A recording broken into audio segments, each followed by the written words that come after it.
వ్యాపారస్తులకు నమ్మకము, పరిశ్రమలకు ప్రోత్సాహాలు, రైతులకు సమృద్ధిగా సాగునీరు, ప్రజలకు స్వచ్ఛమైన సాగునీరు, మహిళలకు రక్షణ, యువతకు ఉపాధి కల్పిస్తాన్న మోదీ గారు.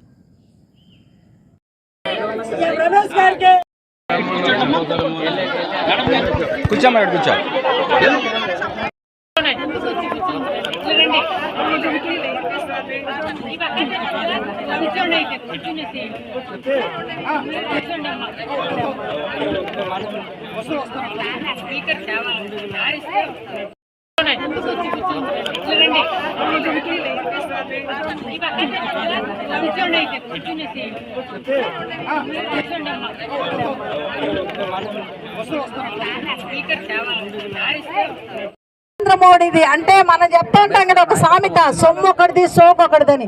ఆయన సొమ్ము తీసుకుని వీళ్ళు సోకు చేయడానికి తెలివిలేని వాళ్ళు అయితే పర్వాలా. మీరు అందరూ కూడా ఎవరిన ఇక్కడికి రావద్దు అని కానీ వాళ్ళు వైసీపీ వాళ్ళు చెప్తే చొక్కా పట్టుకొని టీవీ వాళ్ళని పిలవండి, అప్పుడు వాళ్ళు పారిపోతారు, ఉండను కూడా ఉండరు. సరేనా? ట్రీట్మెంట్ చేసే మెడికల్ కిట్ ఉండాలి, అది ఉండాలి. తర్వాత మీకు ఎండకు ఒక టెంట్ వేయాలన్నమాట, అది కూడా లేదు.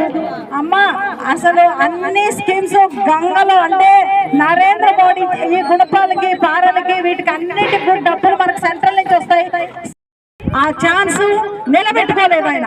ఆ ఛాన్స్ ఇచ్చినప్పుడు ఆయన పరిపాలన చెత్తగా దారుణంగా, చెత్త కూడా పన్నమ్మ. ఎప్పుడైనా చూసారా మీ జీవితకాలంలో చెత్తకు పన్ను ఇవ్వడం? ప్రతి దానికి పన్ను, చెత్తకు పన్ను, బైక్ తీసి బయటకు పోతే పన్ను, ఇంటికి వస్తే పన్ను. ఈ పన్నులతో మన డబ్బులు మొత్తం కొట్టేశారు. అమ్మా మీకు ఇది మనకు అందరికి కూడా ఆడవాళ్ళకి 3,000 రూపాయలు పెన్షన్ ఇస్తానని చెప్పాడు. ఎప్పుడు ఇచ్చాడమ్మా? ఇస్తానన్నాడు. 4 ఏళ్ళు ఇవ్వలేదు. అంతకుముందు చంద్రబాబు నాయుడు 2,000 ఇస్తాడు, ఈయన కూడా 2,000 ఇచ్చాడు. కానీ మనకు క్రితం ఎందుకు అంటే మళ్ళీ ఇప్పుడు వచ్చి ఇక్కడ